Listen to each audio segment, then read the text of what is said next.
Hey guys, it is Howitzer here again with even more Godzilla anime news for you guys. I saw last week on wikizilla.com that they had a list of monsters that were supposed to appear in the new upcoming Monster Planet anime. I wanted to dig a little deeper to see what I could find on the monsters and where the info come from. Apparently there was a folder with some information inside that was released by Toho, and someone on Twitter has posted that up and even done some translations of what we see, and it includes names of monsters and an event timeline from the movie. As you guys know, this is going to contain spoilers, so here's your warning if you don't want to know anything else more about the movie. So we start off with the first Kaiju attack from Kamakura in New York in 1999. This one doesn't surprise me here. For one thing, we've seen multiple Kamakuras before, and they seem like a type of creature that would survive, if not thrive, in a planet that is overgrown with plants, like what we see in the early concept art.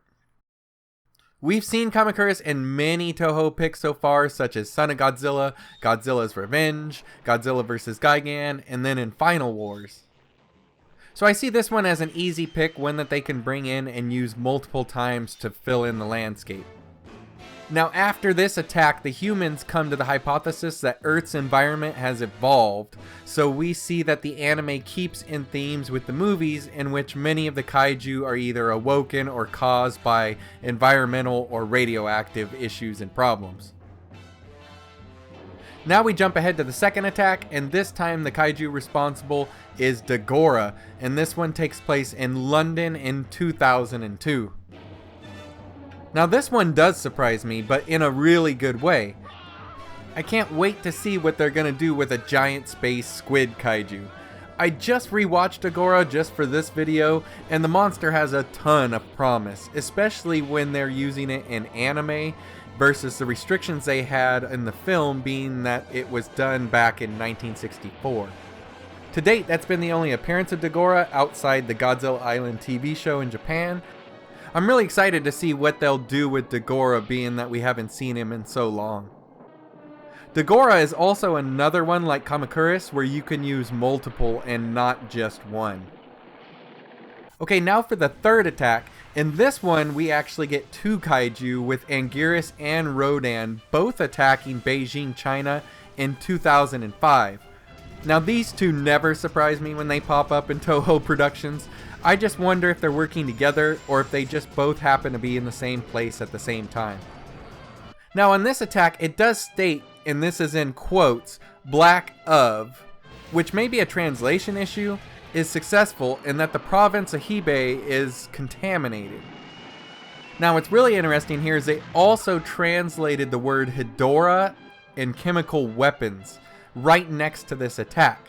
So what it looks like is that Hedorah may be used more as a biological weapon attack and not really a kaiju itself, and that they're just giving a nod to the smog monster here, but that this may be a weapon that the humans use to stop Anguirus and Rodan, and it looks like it works. I don't know if it just kills them or if it just fends them off, but it does say that the attack is successful. So I'll be real curious to see how they bring Hedorah into the mix. On to the fourth attack, and this one is from Hedorah, and this is Australia in 2017. Now, this is another pleasant surprise. If you haven't seen this kaiju yet, he's only appeared in Rebirth of Mothra 2, but he is a great looking monster, really big too. He's both aquatic and airborne, and I'm really excited to see how they portray him, and if they make any changes to his original look since we've only seen him the one time. Now, what's interesting is that both him and Hedorah are known for pollution.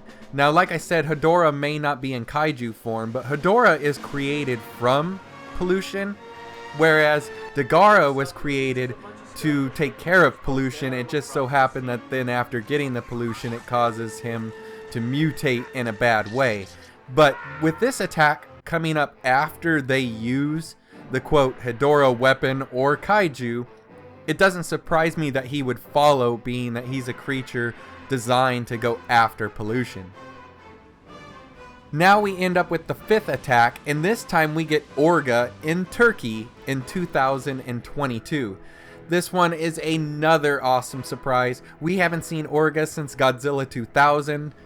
I thought that Orga had a great design in that movie, and I wonder if they're going to take his evolving and mutating nature even further.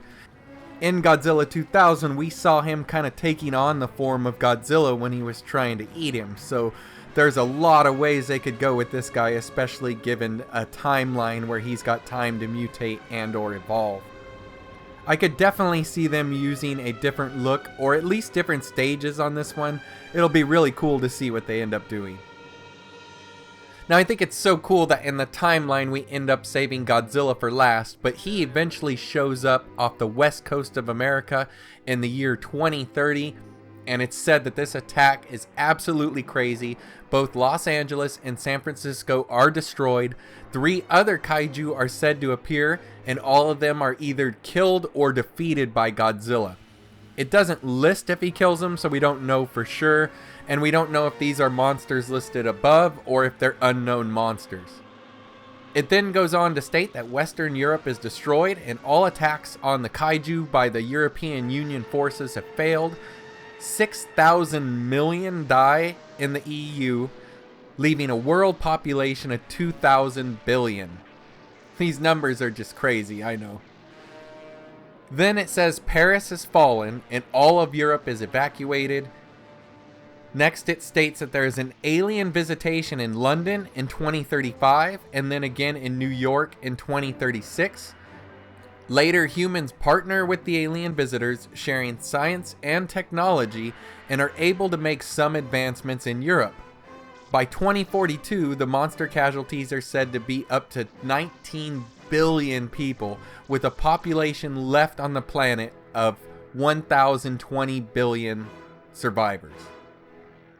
The alliance of humans and aliens then start to make plans to leave the planet and start selecting crew members and begin construction of space vehicles. The central government is then moved to the Brazilian suburbs. In 2045, there is a quote, Great Wall operation, end quote, where they then set off a nuclear bomb in Eurasia to create a fault belt 1 kilometer wide and 800 meters deep. The next year, in 2046, there are 200 billion lost to the kaiju, and the human population is now at 800 billion and dropping. We then come to a final battle with the kaiju in Japan, fittingly, on March 12th, 2046. We then end the timeline in 2048 with the Earth Space Alien Migrant Scheme, which is intended to be implemented soon. And now for a little bonus shot here. When I was going through the Toho Kingdom forums for some information on this, somebody took a screenshot from the trailer that Toho put out about this with the behind the scenes. And in this picture, you can tell that it's not too interesting. It just looks like a tunnel here. The title in the bottom left. They translated that, and it comes out to Mecha Godzilla City. Now that is huge. Is this the fallen remains of Mecha G? Just looking at this corridor looks like it could be a tail. Or do they merely have a city that's named in honor of Mecha G for doing what it could to stop the kaiju? Here's hoping that we get some kind of flashback or something where we get to see Mecha Godzilla. That would be awesome to see him make an appearance in this. And that is it, guys. That should be where we end up picking up with the anime after the timeline ends. It's so much to take in. I'm glad that it's all prequel type information, not necessarily all spoilers, although of course a list of monsters is spoilers, but I do like how this is more backstory, almost leading us into the movie. First off, I wouldn't say for sure if they're going to be more kaiju than what we've seen here, especially with the anime being part of a trilogy. It would not surprise me at all if this list is just the tip of the iceberg. I know from this concept art, this still looks like a possible Arma Biollante to me, and just how perfect would she fit into this overgrown world, or perhaps she is the overgrown plants that you see everywhere, but who knows, we'll wait and see. I actually hope that this picture of concept art here isn't Rodan. The eyes look too much like the plant looking monster we just looked at, and I'd like to see Rodan done better than this look. But we'll see what they end up doing with Rodan in the end. So what do you guys think of this new information? Do you like the monster list so far? Who else do you want to make an appearance in this one? It's gonna be a trilogy, so I doubt this is the complete list. How do you feel about seeing Hedorah and Hedorah making their first movie appearances in a Godzilla movie? Let me know down in the comments, and as always, thanks for watching guys, take care, and I will see you next time.